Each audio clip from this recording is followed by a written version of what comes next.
নমস্কার বন্ধুরা, আপনারা সবাই কেমন আছেন? আশা করছি সবাই খুব ভালো আছেন। সো আজকে আমি আপনাদের সাথে শেয়ার করব কামারপুকুরের কিছু না জানা কাহিনী। ভিডিওটা স্কিপ না করে পুরোটা দেখবেন। আশা করছি ভিডিওটা খুব ভালো লাগবে আর অনেক কিছু না জানা কাহিনী আপনারা জানতে পারবেন।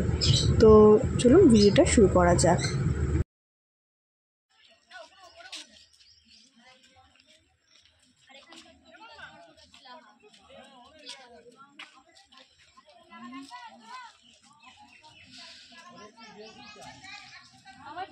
কামারপুকুরের মস্ত জমিদার ছিলেন ধর্মদাস লাহা ওরফে লাহাবাবু। তারই এই নির্মিত মন্দির বিষ্ণু মন্দির। এই মন্দিরের কিছু বিশেষত্ব আছে। এই মন্দিরটি নাকি 2 তলা সমান মাটির নিচে আছে। সো এখানে গেলে আপনারা কিছু গাইড দেখতে পাবেন, ওনারা আপনাদের সব কাহিনী জানতে সাহায্য করবে।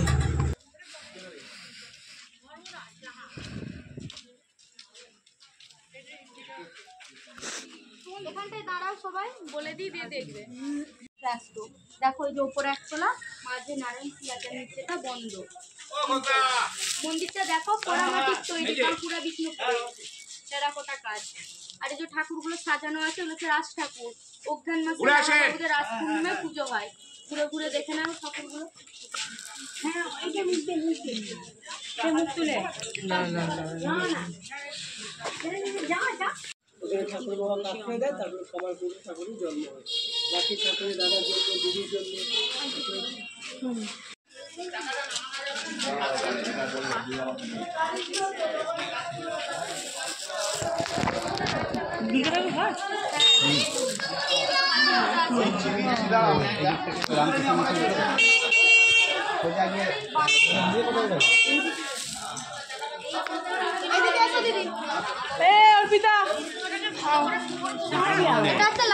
দুর্গা মন্দির।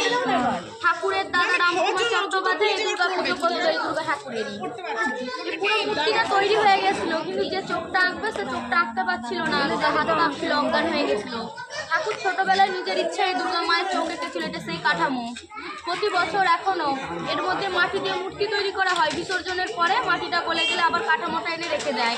মহালয়ার 2 দিন পর থেকে টানা 10 দিন যাত্রা হয়। ঠাকুর যাত্রা শুনতে ভালোবাসত। খাওয়ান দাওয়ান হয়। এর পাঠশালায় কুমারী পুজো হয়।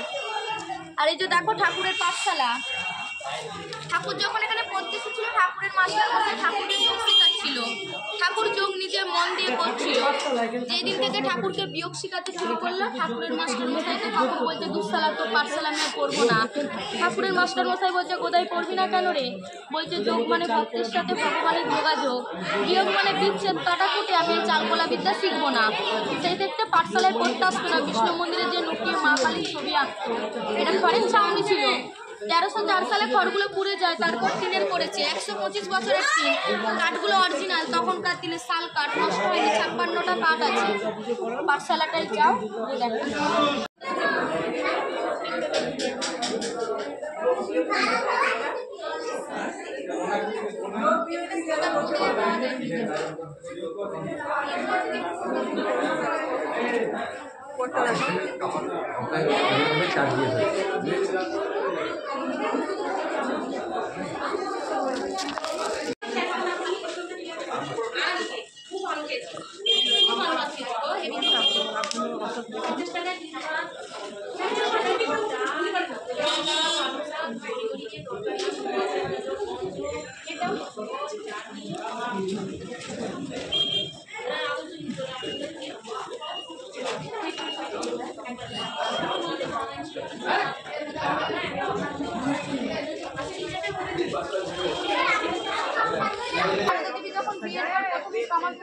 ঠাকুরের কাছে দুঃখ করতো, আমি গঙ্গা পাবো না, বাপের বাড়ি আমি গঙ্গায় স্নান করি, গ্রামের মধ্যে দামোদর নদী আছে। মা দুঃখ করতো বলে ঠাকুর বলেছিল, সামনে দুঃখ করো না, আমি তোমাকে গঙ্গা দেবো। ঠাকুর যখন ধ্যান করেছিল, ঠাকুরের পা থেকে জবা ফুল বেলভাবে সানজেট করে হালদার পুকুরে পড়েছিল, দিয়ে হালদার পুকুরটা প্রতিষ্ঠিত হয়েছিল। মা প্রতিদিন চান করার জন্য মুঠো মুঠো জবা ফুল বেলপাতা দিয়ে হালদার পুকুরটা পুজো করতো। তখন তো 4-5টা বন ছিল। মা খুব ভয় পেত। তখন মায়ের 6 বছর বয়স। ভোরবেলায় চান করতে আসতো অন্ধকার। মা ভয় পেত বলে ঠাকুর 8টা অষ্টপতি পাঠিয়েছিল। পেছন পিছনে 4 জন সামনে 4 জন। মাকে চান করে ঘরে দিয়ে আসতো আবার নিয়ে আসতো। মা ভেবেছিল গ্রামেরই মেয়ে, জানতো না ঠাকুর পাঠিয়েছিল বলে। ওটাই আমাদের ছোট গঙ্গা। বিয়ে বাড়ি, মকর সংক্রান্তি, বিভিন্ন বাড়ি ঠাকুর বিসর্জন সব ওখানেই হয়। আর ঠাকুর ওখানেই দেখা দিয়েছিল মা সাথে।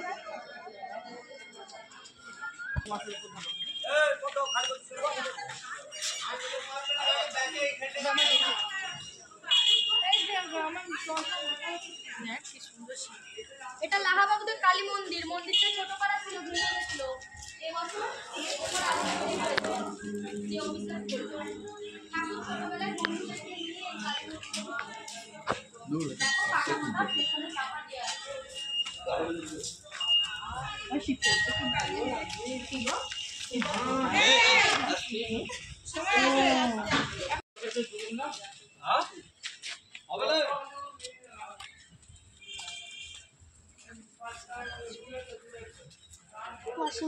কি আছে গো? ওই তো বলবে দেখ।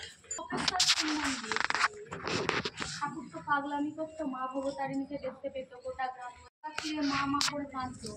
ঠাকুরের মা খুব চিন্তা পড়ে গেলেন। ঠাকুরের মা চন্দ্রমণি দেবী ঠাকুরকে ভালো করবার জন্য কামার পুকুরে চান করে এখানে 3 রাত 3 দিন জীবনা দিল। 3 দিন পরে ঠাকুর স্বপ্নের আদেশ দিল, তোর ছেলে পাগল নয়, তোর ছেলে মা ভবতারিণীকে পাবার জন্য পাগল হয়েছে। তুই বাড়ি ফিরে যা, দেখবি তোর ছেলে ঠিক হয়ে গেছে। পাশের পুকুরের নামেই গ্রামের নাম কামার পুকুর। ঠাকুরের মা চন্দ্রমণি দেবী কামার পুকুরে চান করে এখানে ঝর্ণা দিয়েছিল। দেখবে ঝর্ণা দিয়েছিল।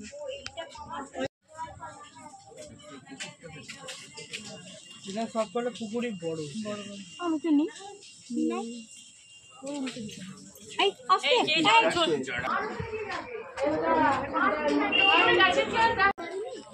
মাটির বাড়ি ছিল, বাড়িটা মন্দির করেছে।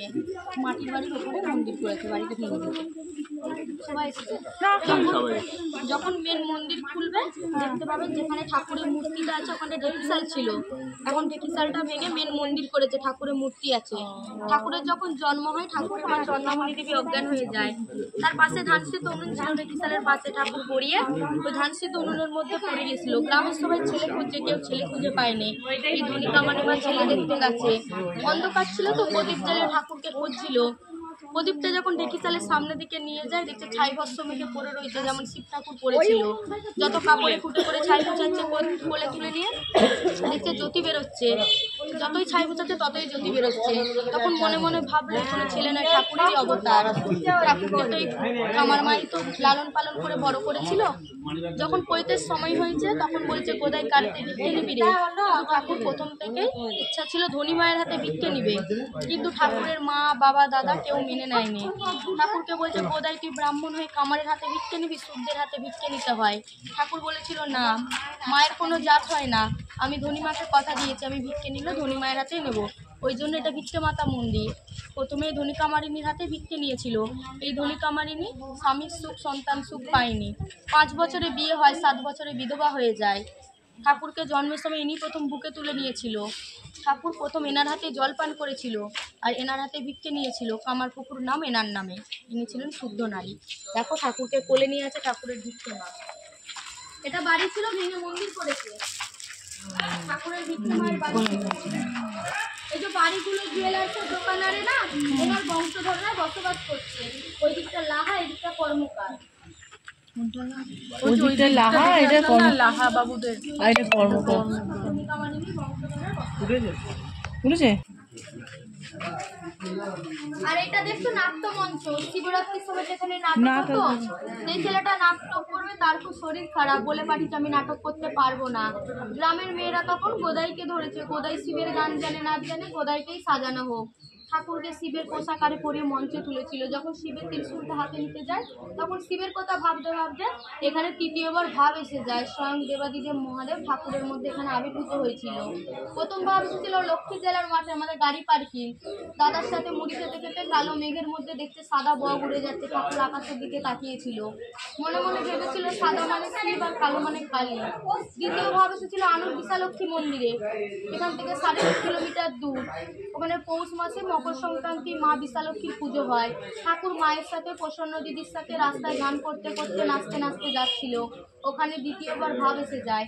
আর তৃতীয়বার ভাব এসে যায় এখানে। ওই যে দেখো ছবিটা, ওইটা কল্পনা করে হাতে আঁকা। তখনকার দিনে ক্যামেরা ছিল না, যেভাবে ঠাকুরের ভাব এসেছে সেভাবে ওখানে শিবের মূর্তিটা রয়েছে, ওপাশ দিয়ে যেয়ে ঘুরে দেখতে পারবে। তখন ফাঁকা জায়গা ছিল, বাঁশের মঞ্চ ছিল, মঞ্চটা নতুন করেছে।